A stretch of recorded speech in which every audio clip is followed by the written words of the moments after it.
Hello friends, स्वागत है आपका हमारे पाइथन ऑपरेटर के पार्ट सेकंड में। पार्ट वन में हमने देखा था कि arithmetic operator, assignment operator, logical और कंपैरिजन ऑपरेटर क्या होते हैं। अगर आपने वो वीडियो नहीं देखी है तो आपको डिस्क्रिप्शन में नीचे लिंक मिल जाएगी, आप वहाँ से जाके देख सकते हैं। और इस वीडियो हम लोग कवर करने वाले हैं कि bit wise operator, identity operator और मेंबरशिप ऑपरेटर क्या होते हैं। तो चलिए बिना देर किए हुए शुरू करते हैं और देखते हैं कि बिट वाइज ऑपरेटर क्या होते हैं। बिट वाइज ऑपरेटर जो हमारे होते हैं वैल्यूज़ के बिट्स पे वर्क करते हैं। जैसे कि फॉर एग्जांपल हमने यहाँ पे 2 लिया है जिसका बाइनरी बिट होता है 10 और यहाँ पे 7 लिया है जिसका बाइनरी हमारा होता है 111। तो इसका मतलब है कि हमने अभी तक जो भी ऑपरेटर्स पढ़े थे वो हमारे डेटा पे वर्क करते थे, बट जो हमारा बिट वाइज ऑपरेटर है अब वो बाइनरी डेटा पे वर्क करेगा। किसी भी नंबर का वो पहले बाइनरी निकालेगा, उसके बाद बिट वाइज ऑपरेशन परफॉर्म करेगा।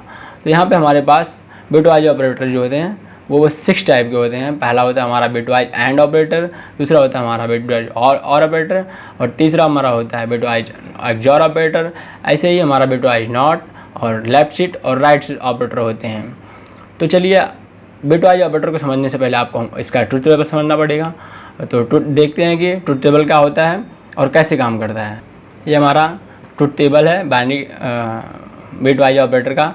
तो यहाँ पे हमने x और y लिया है, दो वेरिएबल, हमने दो वेरिएबल लिया x एंड y, और इस पे ही हम लोग एंड ऑपरेशन, और operation, XOR and not operation करके देखने वाले हैं। तो यहाँ पे हमने 0 0 लिया है, फिर 0 1 लिया है, फिर 1 0 और 1 1। तो चलिए हम x और y का एंड निकाल के देखते हैं कि कैसे निकलेगा x और y का एंड। x y का एंड निकालने के लिए हम देखते हैं कि यहाँ पे जब 0 और 0 है तो इसका आउटपुट 0 आ रहा है, 0 1 है फिर भी हमारा आउटपुट 0 आ रहा है, 1 0 है फिर भी 0 आ रहा है। यहाँ पे जब 1 और 1 है तभी हमारा आउटपुट जो है 1 आ रहा है। इसका मतलब है कि जब दोनों बिट्स हमारी 1 होंगी तब हमारा 1 आएगा, और अगर कोई भी बिट डिफरेंट है तो इसका हमारा आउटपुट जो है 0 आएगा। तो गाइज अगर हमें यही देखना है कि जब दोनों बिट्स जो है 1 होंगी तभी इसका आउटपुट हमारा जो है 1 आएगा। चलिए देखते हैं कि और के केस में क्या है। और के केस में हमारा क्या है कि यहाँ पे देखिए 0 और 0 है तो हमारे 0 आ रहा है, और यहाँ पे 0 और 1 है तो हमारा 1 आ रहा है, और 1 0 है तब भी 1 आ रहा है, और दोनों वैल्यूज हमारी 1 है तो 1 आ रहा है। इसका मतलब है कि हमारा जब दोनों बिट्स जो है 0 होंगी तभी 1 आएगा। अगर कोई भी बिट उसमें से 1 है तो हमारा 1 आएगा। अगर दोनों बिट हमारी 1 है तो हमारा आउटपुट जो है 1 ही आएगा। तो इसका मतलब है कि जब भी हमारा दोनों बिट्स जब हमारी 0 होंगी तभी 0 आएगा, अदरवाइज 1 आएगा आउटपुट। और देखते हैं एक्सॉर के केस में क्या है। एक्सॉर के केस में देखिए गाइस, हमारा यहाँ पे x की वैल्यू 0 है और y की भी वैल्यू 0 है, तो हमारा आउटपुट क्या है 0 आ रहा है। यहाँ पे x की वैल्यू 0 है और y की वैल्यू 1 है तो हमारा 1 आ रहा है। यहाँ पे x की वैल्यू 1 है और y की वैल्यू 0 है तब वो हमारा 1 आ रहा है। और यहाँ पे x की वैल्यू 1 है और y की वैल्यू 1 है तब भी हमारा 0 आ रहा है। इसका मतलब है कि जब दोनों बिट्स हमारी सेम होंगी, यहाँ पे देखिए 0 0 है तो हमारा 0 आ रहा है, और 1 1 है तब भी 0 आ रहा है। मतलब कि जब दोनों बिट्स हमारी सेम होंगी तो हमारा 0 आउटपुट आएगा, और दोनों बिट्स जो हमारी डिफरेंट हैं तो हमारा आउटपुट जो है 1 आएगा। तो गाइस हमारा ये एक्सॉर। अब नॉट के केस में क्या होता है कि नॉट जो है हमारा वैल्यूज़ को इन्वर्ट कर देता है। मतलब कि जब 0 है तो 1 कर देगा, और 1 है तो 0 कर देगा। देखिए यहाँ पे 0 है x की वैल्यू तो यहाँ पे 1 कर दिया, यहाँ पे भी 0 है तो यहाँ पे 1 कर दिया, और यहाँ पे दोनों वैल्यूज 1 थी तो यहाँ पे दोनों को 0 कर दिया। चलिए आप कोडिंग के थ्रू समझते हैं कि and operator, not operator, XOR और लेफ्ट शिफ्ट, राइट शिफ्ट कैसे वर्क करते हैं। चलिए हम VS कोड पे चलते हैं और देखते हैं कि बिट वाइज ऑपरेटर कैसे वर्क करते हैं। हम अपने VS कोड को ओपन कर लेते हैं।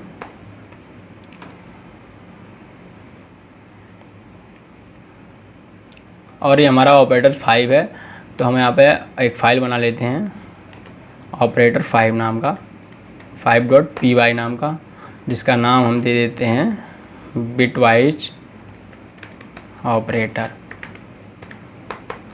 यहाँ पे हम लोग दो वेरिएबल ले लेते हैं। हम ले लेते हैं a = 5 एंड b = हम ले लेते हैं 2। इन्हीं दोनों वेरिएबल्स पे हम लोग बिट वाइज ऑपरेटर परफॉर्म करेंगे। तो यहाँ पे हम लोग पहले इनका बाइनरी डेटा प्रिंट करके देखते हैं कि बाइनरी क्या होता है a और b का। तो हमारे पास एक पाइथन में बाइनरी फंक्शन होता है जो किसी भी वैल्यू का बाइनरी निकाल के देता है। तो हम पहले बाइनरी a का निकाल लेते हैं। ऐसे ही बी का भी बाइनरी निकाल लेते हैं, देखते हैं क्या आता है इसका आउटपुट।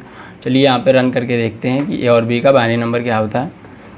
तो देखिए यहाँ पे 101 जो है हमारा ए का आ गया है और 10 हमारा जो बी का बाइनरी डेटा आ गया है। इसी पे हम लोग ए एंड और नॉट ऑपरेशन परफॉर्म करके देखेंगे। तो हम इसका बाइनरी डेटा लिख लेते हैं।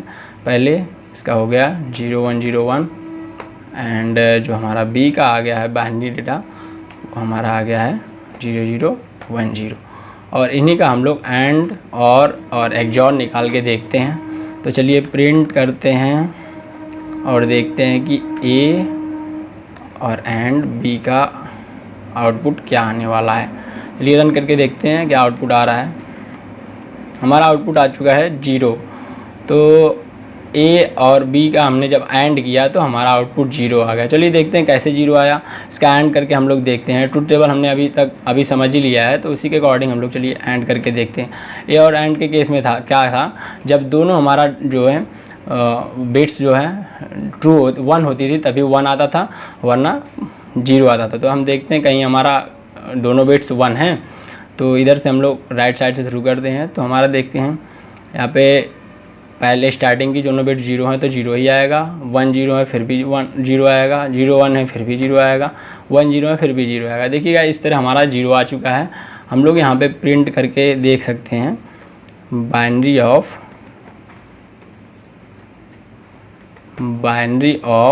ए एंड बी भी हम लोग प्रिंट करके देख लेते हैं, बाइनरी डेटा और साथ में उसकी वैल्यू भी प्रिंट होके आ जाएगी हमारे पास।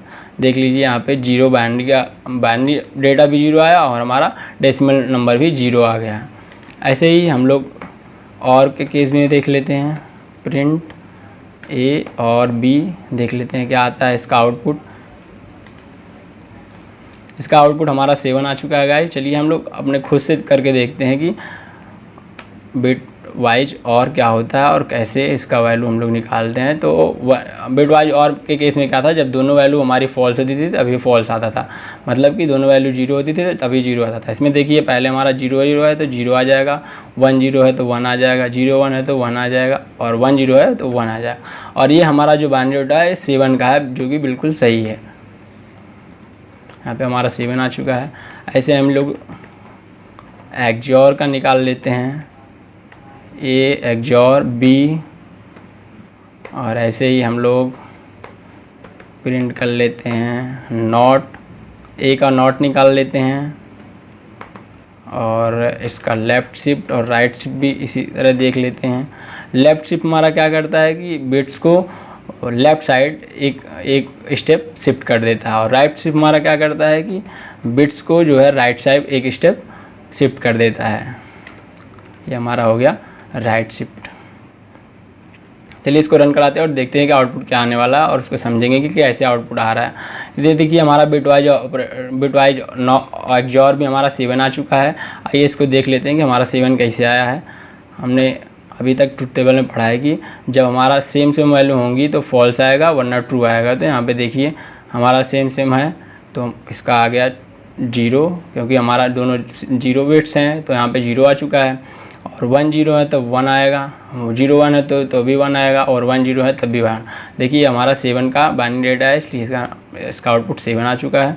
और ऐसे ही हम लोगों का जो नॉट ऑपरेटर है वो 1's कॉम्प्लीमेंट और 2's कॉम्प्लीमेंट वर्क करता है। चलिए हम बताते हैं कि 1's कॉम्प्लीमेंट 2's कॉम्प्लीमेंट कैसे निकालते हैं किसी भी डेटा का। तो चलिए दिखाते हैं आपको किसी भी नंबर का अगर 1's कॉम्प्लीमेंट और 2's कॉम्प्लीमेंट निकालना है तो पहले 1's कॉम्प्लीमेंट निकालेंगे। 1's कॉम्प्लीमेंट निकालने के लिए बिट्स को हम इन्वर्ट कर देंगे, अगर 1 है तो 0 कर देंगे और 0 है तो 1 कर देंगे गाइस। तो यहाँ पे देखिए हमारा एग्जांपल में 0 को 1 कर दिया, 1 को 0 कर दिया, फिर 0 को 1 कर दिया, यहाँ पे 0 को फिर 1 कर दिया। तो ऐसे ही हम लोग 0 को 1 कर देंगे और 1 को 0 कर देंगे तो हमारा 1's कॉम्प्लीमेंट निकल जाएगा। उसके बाद उसमें +1 ऐड कर देंगे, जो हम 1's कॉम्प्लीमेंट हमारा जो निकल के आएगा उसमें हम +1 कर देंगे तो हमारा 2's कॉम्प्लीमेंट निकल जाएगा। और यहाँ पे देखिए हम 2's कॉम्प्लीमेंट निकल गया और जो पहली बिट होती है वो ये डिसाइड करती है कि हमारा नंबर पॉजिटिव है या निगेटिव। यहाँ पे अगर 1 होगा तो उसका मतलब है कि हमारा निगेटिव नंबर आएगा, और यहाँ पे अगर ये हमारी बिट जो है 0 होती तो ये डिसाइड करता है कि हमारा पॉजिटिव नंबर है। तो आपको 1's कॉम्प्लीमेंट और 2's कॉम्प्लीमेंट निकल लेना है, उसके बाद इसका आउटपुट आप समझ जाएंगे कि कैसे आया है। तो चलिए हम बताते हैं कि राइट शिफ्ट ऑपरेटर और लेफ्ट शिफ्ट ऑपरेटर कैसे काम किया यहाँ पे और कैसे वैल्यू इसकी 10 आई है। तो यहाँ पे हमारा 5 का जो बाइनरी नंबर था वो 0101 था और हमें इस बिट्स को लेफ़्ट साइड एक शिफ्ट करना था। तो हमारा जो 0 है वो हमारा शिफ्ट हो जाएगा लेफ़्ट साइड। तो यहाँ पे हमारा बचेगा 1 0 1 और राइट साइड में एक जगह ब्लैंक हो जाती है तो उसके प्लेस में हमें 0 ऐड करना होता है। और ये हमारा जो है बाइनरी वो हमारा 10 का बाइनरी है, इसलिए इसका आउटपुट आया था 10। और वैसे ही ये राइट शिफ्ट ऑपरेटर काम करता है, हमें राइट में एक बिट्स को शिफ्ट कर दे दिए हैं। तो हमारे पास जो इसका ए का जो बाइनरी नंबर था वो 0101 था और इसको हम लोग राइट में एक बिट से शिफ्ट कर देंगे तो हमारा आ जाएगा 010 और हमारा क्या करेंगे, जो लेफ़्ट में जगह बचेगी वहाँ पे हम लोग एक ऐड कर देंगे 0। तो हमारा ये जो बाइनरी है किसका है, वो 2 का बाइनरी है, जो बिल्कुल सही है। तो गाइस हमने देख लिया है कि बिटवाइज ऑपरेटर क्या होते हैं और कैसे काम कर रहे हैं। तो चलिए देखते हैं कि आइडेंटिटी ऑपरेटर क्या होते हैं। Identity operator basically double equal operator की तरह वर्क करते हैं, बट ये थोड़ा सा इनमें डिफरेंस है क्योंकि जो आइडेंटिटी ऑपरेटर है वो वैल्यूज को भी कंपेयर करता है और उसके साथ साथ जो है वैल्यूज के साथ साथ उसके ऑब्जेक्ट को भी कंपेयर करता है। ऑब्जेक्ट मीन्स कि उसकी मेमोरी लोकेशन क्या है और कहाँ पे स्टोर हो रहा है वो ये भी चेक करता है। तो चलिए कोडिंग के थ्रू समझते हैं कि आइडेंटिटी ऑपरेटर क्या होते हैं और कैसे वर्क करते हैं। तो चलिए चलते हैं VS कोड पे और देखते हैं कि आइडेंटिटी ऑपरेटर क्या होते हैं और कैसे वर्क करते हैं। वहाँ पे हम एक फाइल बना लेंगे ऑपरेटर 6.py नाम का और इसका नाम दे देते हैं आइडेंटिटी ऑपरेटर। यहाँ पे हम लोग 2 वेरिएबल ले लेते हैं।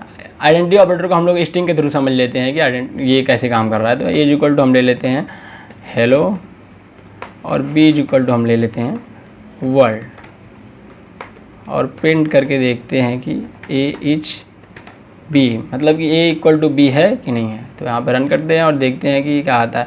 देखिएगा इसका आउटपुट फॉल्स हो चुका है, मतलब कि ए जो है बी के इक्वल नहीं है। ऐसे ही हम लोग प्रिंट करके देखते हैं कि A is not B, A not B है। देखते हैं इसका आउटपुट क्या आता है। देखिएगा इसका आउटपुट बिल्कुल ट्रू आ चुका है क्योंकि A is not equal to B है। सो गाइस हमने यहाँ तक आइडेंटिटी ऑपरेटर कवर कर लिया। आप चलिए देखते हैं कि मेंबरशिप ऑपरेटर क्या होता है। मेंबरशिप ऑपरेटर बेसिकली 2 टाइप्स के होते हैं, इन और नॉट इन। ये हमारे जो है basically string, list, tuple and set और डिक्शनरी में यूज़ करते हैं। जब हम लोग सेट और डिक्शनरी या स्ट्रिंग, लिस्ट, टपल पढ़ेंगे तो इसमें ज़्यादा इसका यूज करेंगे इन और नॉट इन का। तो यहाँ पे एक एग्जांपल हमारा हेलो वर्ल्ड नाम का और हम लोग चेक कर रहे हैं कि जो कैपिटल एच है वो हमारे मैसेज नाम के वेरिएबल में है कि नहीं। अगर कैपिटल एच जो है हमारे मैसेज नाम के वेरिएबल में प्रेजेंट होगा तो उसका आउटपुट ट्रू देगा, वरना फॉल्स देगा। तो चलिए कोडिंग के थ्रू समझते हैं कि मेंबरशिप ऑपरेटर कैसे काम करता है और क्या होता है। यहाँ पे हम लोग एक और फाइल क्रिएट कर लेते हैं, उसका नाम देते हैं ऑपरेटर 7.py और यहाँ पे लिख लेते हैं मेंबरशिप ऑपरेटर। और यहाँ पे हम लोग एक स्ट्रिंग ले लेते हैं। मैं अपना नाम ले लेता हूँ, जैसे कि मेरा name is equal to Amit Bhardwaj हो गया। और यहाँ पे हम लोग प्रिंट कर लेते हैं प्रिंट ए, इसको स्ट्रिंग में लिखेंगे गाइस, डबल कोट्स या सिंगल कोट्स में आप लिख सकते हैं ए इन नेम। इसका मतलब है कि कैपिटल ए हमारे नेम में प्रेजेंट है या नहीं। चलिए रन करते हैं और देखते हैं इसका आउटपुट क्या आ रहा है। तो देखिए यहाँ पे ट्रू आ चुका है क्योंकि हमारा जो कैपिटल ए है हमारे नेम में प्रेजेंट है। चलिए नॉट इन का देख लेते हैं, प्रिंट कैपिटल बी कर लेते हैं, capital B not in name. हम चेक कर रहे हैं कि हमारा जो कैपिटल बी है वो हमारे नेम में है या नहीं है। तो देख लेते हैं, इसका आउटपुट फॉल्स आना चाहिए क्योंकि हमारा यहाँ पे फॉल्स हो चुका है क्योंकि हमारा जो कैपिटल बी है वो हमारे नेम में ऑलरेडी एग्जिस्ट करता है। चलिए एक और एग्जांपल देखते हैं, प्रिंट कैपिटल सी ले लेते हैं, capital C not in name and ऐसे ही इन ले लेते हैं, नॉट को हटा देते हैं, देखते हैं क्या आउटपुट आता है। कैपिटल सी हमारे नेम में प्रेजेंट नहीं है, तो हमारा मतलब कि पहला वाला ट्रू आना चाहिए और दूसरा फॉल्स आना चाहिए। तो देखते हैं, रन कराते हैं और क्या आउटपुट आता है। देखिए बिल्कुल सही आया, क्योंकि हमारा पहले में कैपिटल सी नेम में प्रेजेंट नहीं है, इसलिए इसका आउटपुट ट्रू आ गया।